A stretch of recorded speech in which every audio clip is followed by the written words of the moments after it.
السلام علیکم ورحمۃ اللہ وبرکاتہ۔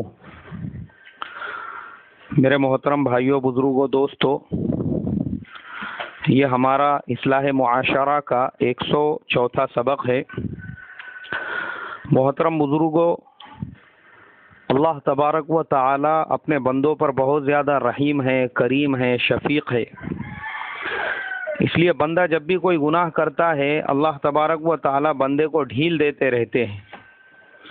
صحیح احادیث سے یہ حدیث ثابت ہے کہ جب بندہ کوئی گناہ کرتا ہے تو اللہ تبارک و تعالی فرشتوں سے کہتے ہیں کہ اس کا گناہ مت لکھو، اگلی نماز تک انتظار کرو، شاید یہ توبہ کر لے۔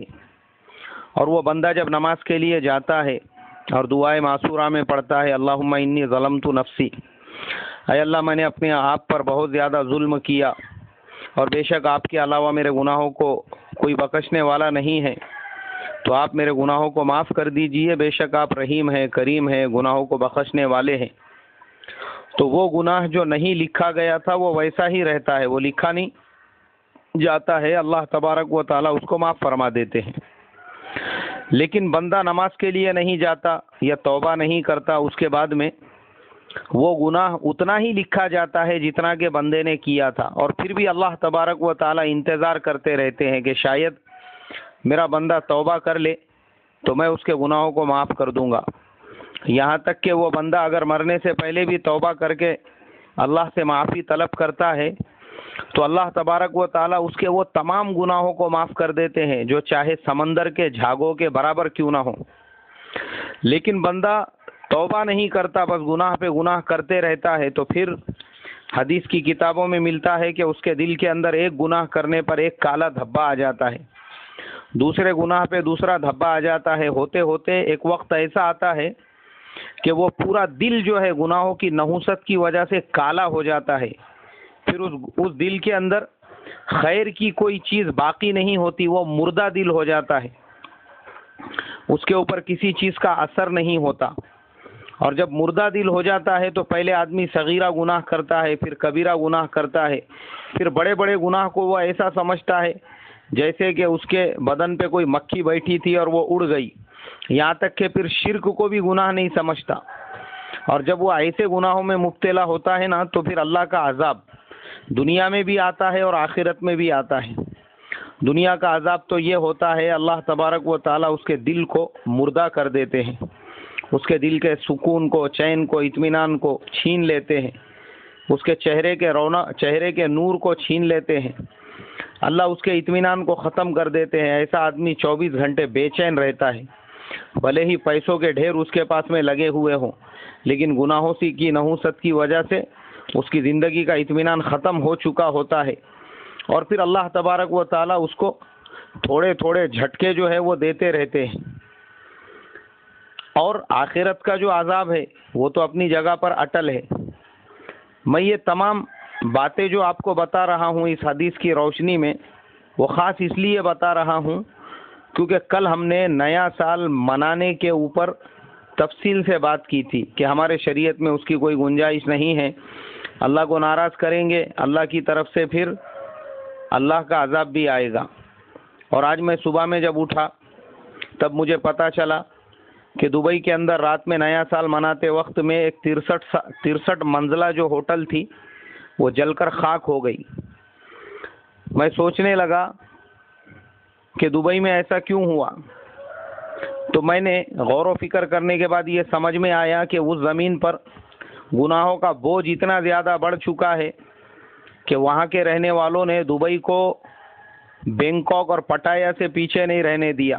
ہر وہ چیز جو تھائی لینڈ میں اور جو ویسٹرن کنٹریز میں ہوتی ہے، جو وہاں کا کلچر ہے، وہ پورا کلچر انہوں نے اس زمین پہ لا کر آباد کر دیا جو نبیوں کی زمین کہلاتی تھی، جو صحابہ کی زمین کہلاتی تھی، اس زمین کو گندا کر دیا۔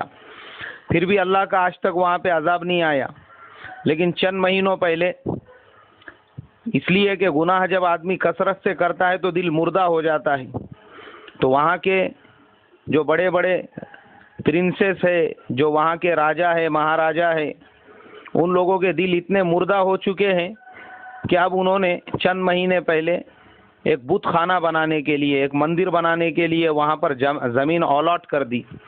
وہ زمین پر جس پہ نبیوں کے قدم پڑے تھے، وہ زمین پر جہاں پہ صحابہ اکرام رضوان اللہ تعالی علیہم اجمعین نے دین کی خاطر اپنا خون بہایا، وہ زمین جس کے بارے میں آج سے 1450 سال پہلے فتح مکہ کے بعد جب اللہ کے نبی صلی اللہ علیہ وسلم نے پورے حجاز سے بتوں کا خاتمہ کر دیا، تو آپ نے اعلان فرما دیا تھا کہ اب یہ زمین اور اس علاقے میں قیامت تک بتوں کی پرستش نہیں ہوں گی.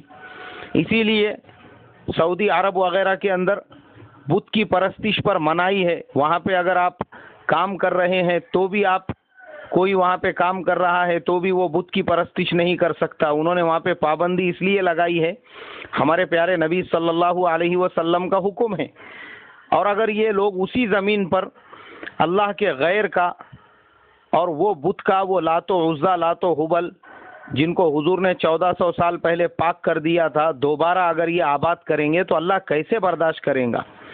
اور اللہ جو ہے نا، گنہگاروں کو اور اس کے حکم توڑنے والوں کو پہلے الٹیمیٹم دیتے رہتے، متنبہ کرتے. تو اللہ تبارک و تعالیٰ نے یہ 63 منزلہ جو ہوٹل جلا ہے، اس کے ذریعے سے بھی وہاں کے بادشاہوں کو، وہاں کے رہنے والوں کو متنبہ کیا ہے کہ دیکھو تمہارے سارے گناہ تو اللہ نے برداشت کر لیے، مگر اس زمین پر جس کو حضور صلی اللہ علیہ وسلم نے 1450 سال پہلے بتوں سے پاک کیا تھا، تم دوبارہ بت خانے بنانے کے لیے وہاں پر مندر بناؤ گے اور پھر دوبارہ بتوں کی پرستش وہاں پر شروع کرو گے، اللہ یہ کبھی بھی برداشت نہیں کریں گا. آج تو اللہ نے تمہارا ایک چھوٹا سا ہوٹل جلایا ہے، وہ اللہ اگر چاہے تو وہ علاقہ جہاں پہ بت خانہ بنایا جا رہا ہے، وہ پورے کے پورے علاقے کو ایک زلزلے کے ساتھ میں نیست و نابود کر سکتے ہیں. اس لیے میرے محترم بزرگوں، اللہ سے ڈرنے کی بات ہے. یہ اللہ کے عذاب کی نشانیاں ہیں، اللہ کے عذاب کی علامتیں ہیں. اور بہت سارے مسلمانوں نے یہ میسج کیا کہ بولے مولانا صاحب، نیا سال جو ہے آپ نے لکھا، آپ نے کہا کل کے سبق میں کہ مبارکباد نہیں دینا چاہیے. تو ہمارے بہت سارے نان مسلم فرینڈس ہیں، نان مسلم دوست ہیں، وہ ہم لوگوں کو میسج کر رہے ہیں، وش کر رہے ہیں. ہم نے ان کو کیسے رپلائی دینا چاہیے؟ میں نے کہا آسان جواب ہے، اور آپ تمام لوگوں کے لیے بھی وہ جواب ہے.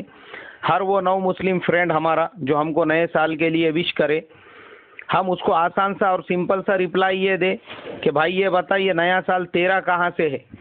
اس لیے کہ یہ ہندوستانیوں کا بھی نیا سال نہیں ہے. جو بہت سے مسلمان بھائی مجھ سے یہ کہہ رہے ہیں کہ بولے مولانا صاحب اگر نان مسلم فرینڈس کو ہم لوگ رپلائی نہیں دیں گے تو یہ ہماری بد اخلاقی ہوں گی. ارے بد اخلاقی کا سوال ہی نہیں ہے یہاں پہ، یہ ان کا بھی نیا سال نہیں ہے. ایکچولی پرابلم یہ ہے کہ ہم انڈین لوگوں کو ہمارے انڈیا کے کلچر سے زیادہ یہود و نصارہ کے اور ویسٹ کے کلچر سے محبت ہے، اور اسی لیے یہ جو نیا سال منایا جا رہا ہے وہاں کے کلچر کو زندہ کرنے کے لیے آپ اپنے آپ اپنے نان مسلم فرینڈ سے یہ کہو کہ بھائی تو نیا سال جو مجھے وش کر رہا ہے کس خوشی میں؟ یہ تمہارا بھی نیا سال نہیں ہے. غیر مسلم لوگوں کا جو نیا سال ہوتا ہے وہ گڑی پاڑوا سے شروع ہوتا ہے. تو یہ گڑی پاڑوا تھوڑی ہے بولنا جو تو مجھے نئے سال کو وش کر رہا ہے. یہ نیا سال تو نہ تمہارا ہے نہ ہمارا ہے، تو پھر اس میں کائی کی خوشی منانے کا؟ یہ تو یہود و نصارہ کا ہے. وہ تو بلا وجہ کا لوگ بیگانی شادی میں عبداللہ دیوانہ بول کے ان کی تقلید کر کے، ان کی مشابہت اختیار کر کے ان کے جیسا بننے کی کوشش کرتے. ورنہ آج بھی دنیا میں کئی ملک ایسے ہیں وہ کب نیا سال آتا ہے اور جاتا ہے ان کو پتہ بھی نہیں چلتا. اور اس کا سب سے بڑا اگزامپل ہمارا پڑوسی چائنا ہے. چائنا میں آپ نیا سال نہیں منا سکتے. چائنا کے لوگوں کو ویسٹ کے کلچر سے، ویسٹ کی تہذیب سے، یو ایس، امریکہ وغیرہ سے اتنی زیادہ نفرت ہے. چائنا والے بولتے جب ہمارے پاس اپنا کلچر، اپنی تہذیب ہے تو ہم دوسروں کا کلچر کیوں اختیار کریں؟ اس لیے چائنا میں نہ امریکہ کی زبان چلتی ہے، نہ امریکہ کا نیٹ چلتا ہے، نہ امریکہ کی ویب سائٹس چلتی ہے. چائنا والوں کا گوگل الگ ہے، چائنا والوں کا یوٹیوب الگ ہے، چائنا والوں کا واٹس ایپ الگ ہے.